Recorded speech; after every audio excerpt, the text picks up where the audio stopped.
I've been asked to talk about the verse, how can the Lord's people sing the Lord's song in a foreign land, from Psalm 137. And this was 600 years before Christ that the Israelites were taken into captivity by the Babylonians, and they left their city, which was destroyed by the Babylonians, and they went into exile into a foreign land, lost their homes, their farms, their vineyards, everything. And in the 1990s, the southern Sudanese were in a very similar situation because of they were resisting having Sharia law imposed throughout North and South Sudan. There was a terrible war that killed well over 2 million people and displaced millions of other people. And there was daily bombings from Khartoum on villages, and followed up by militia on horseback. Just unarmed people were slaughtered. Every day at 6 o'clock in the morning, our house would shake with the Antonov bombers taking off just to bomb these villages. But anyway, many of these people, they ended up in Khartoum looking for safety, and there they would make their homes in the Sahara Desert.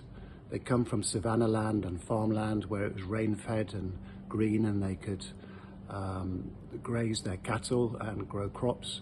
And here they're brought up into the desert where it can reach high 40s in the blazing heat. And they had to build homes out of mud and sticks and sacks and just live on the outskirts of Khartoum and try and get a bus, often an hour's drive or more, in to try and find menial work. And the work they got, very long hours, very low pay, and they would be treated with contempt by the Arabs often, and called derogatory words like Abd or Janubi, which just means slave, or southerner, that you're nothing, you're scum. And they were quite badly treated. Of course there's exceptions, a few people treated them well. But in that context, I was asked to help a development agency provide relief and development in these displacement camps.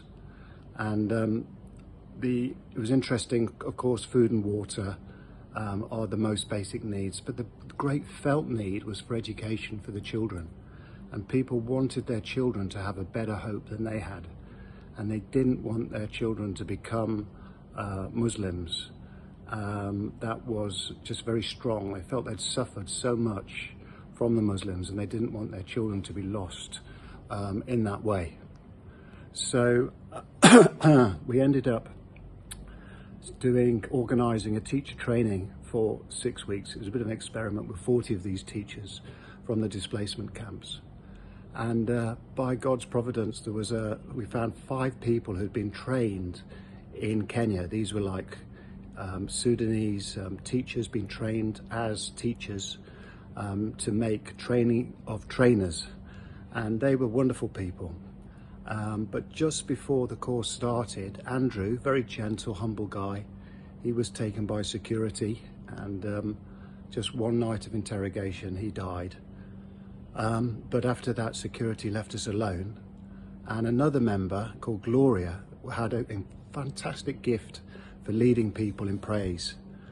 And she would start every session, would have a couple of sessions each morning, a couple of sessions each afternoon, and every session she'd start with praise.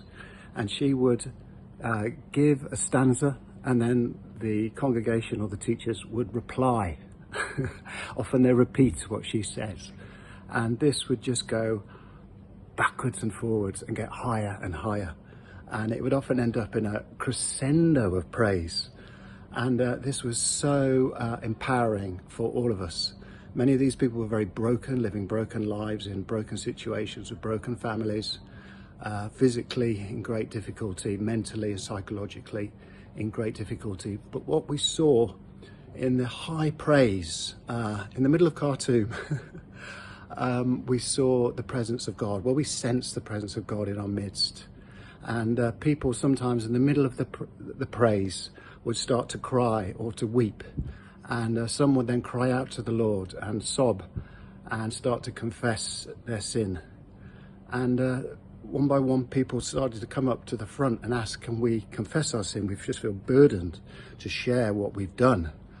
And that became a regular part of a confession during these praise times. And we'd stop, listen to someone and bless them and continue praising God. And through the 6 weeks of training, this just went on day after day, week after week. And towards the end, there was such joy in this group of people. And they had such a sense of God's presence with them and a sense of mission and purpose that they were called by God to lead the children, to know the Lord and to walk in his ways. And there was such joy that they didn't want to go home in the evenings. You know, we've got 8 hours of teacher training in hot conditions, and they've got families at home, but they didn't want to leave. But from that training, we just learned the power of praise and the power of, the presence of God in our midst. And we incorporated praise and prayer and discipleship in all of our trainings, and dancing with traditional dance in all our worships after that. So that was singing to the Lord in a foreign land. Thank you for listening. God bless.